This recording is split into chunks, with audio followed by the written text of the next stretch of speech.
So every year on November 1st, this quiet, really profound tradition happens all around the world. It's a day for honoring lives that were lived with incredible faith and courage. We're going to dive into the powerful story behind All Saints' Day. And this quote, it just nails it. All Saints' Day isn't just about the big names you see in stained glass windows. The real beauty of it is how inclusive it is. It's a celebration of all the saints. Yeah, the officially famous ones, but also the countless others' goodness was maybe only known to a few, or even just to God. Okay, so let's get the official definition out there. It's called a Christian solemnity. Now, that just means it's a day of the highest importance in the church calendar, a day that's really set aside for reflection. The whole idea is to honor the spiritual legacy these people left behind and, maybe get a little inspiration from how they lived their lives. But where did a tradition like this even come from? I mean, it didn't just pop up out of nowhere. The story of All Saints' Day is actually a really long evolution, stretching back for centuries.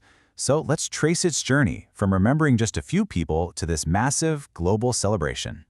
So you got to go way, way back to the 4th century. Early Christian communities started setting aside days to honor their martyrs. These were the people who had actually died for their faith. This idea started catching on and spreading, but it was kind of all over the place, not standardized at all.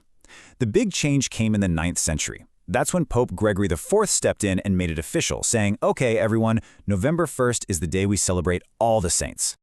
And what's so cool is how this one day looks totally different depending on where you are in the world. It is definitely not a one-size-fits-all holiday. So let's take a quick trip around the globe to see some of the really unique ways people celebrate. First stop, France. Over there, the day is really all about family and remembrance. It's a huge tradition for families to go to cemeteries together, they tend to the graves of their relatives, and they cover them in flowers, especially chrysanthemums. Those flowers have become a true symbol of the day in France. Now hop over to the Philippines, and it is a massive family event. It's actually a public holiday, and people will travel for hours just to get back to their hometowns. It turns into this huge family reunion, all centered around prayer, sharing stories, and just spending time together at the grave sites of their ancestors. And then we get to Mexico, which is just this amazing cultural fusion. All Saints' Day flows right into the world-famous Dia de los Muertos, or the Day of the Dead. It becomes part of this incredible multi-day tribute that is just an explosion of color and life. You see the altars, the bright marigolds, the sugar skulls. It's a truly joyous and vibrant celebration of life. So we've looked at the history, we've seen the traditions, but whether it's with quiet flowers in France or these huge festivals in Mexico, all of it kind of points to a deeper question, right? What's the real spirit behind it all? Well, it's about more than just remembering the past. It's about finding meaning for our lives right now. And this right here is the main idea. The lives of the saints aren't meant to be just dusty old stories in a book. They're supposed to be a source of inspiration. The day really encourages all of us to look at these examples of faith and courage and then ask ourselves, okay, how can that inspire what I do today?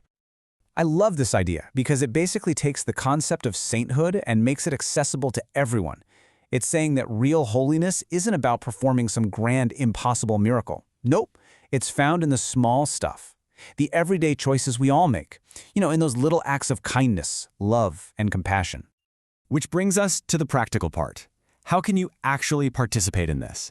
You don't have to be part of some huge tradition to connect with the spirit of the day. There are some really simple, meaningful ways you can observe it. Here are just a few ideas. If you're religious, attending a special mass or service is a common way to mark the day. But really, anyone can light a candle in memory of someone they miss. You could also just spend a little time reading the story of a saint or any historical figure who inspires you. Or, and this might be the most powerful one, you can just take some quiet time to reflect on how you can live with a little more purpose. Because ultimately, that's what this day is really about. It connects us to this long, unbroken chain of human history, this timeless story of people trying to live with faith, hope, and love. So whether you're religious or just curious, it's basically an open invitation to find your own place in that story. And so this ancient tradition leaves us with a very modern and very personal question. This isn't just a day for looking back at other people. It's a day for looking inside ourselves and asking that big question: what does it truly mean to live a life that matters?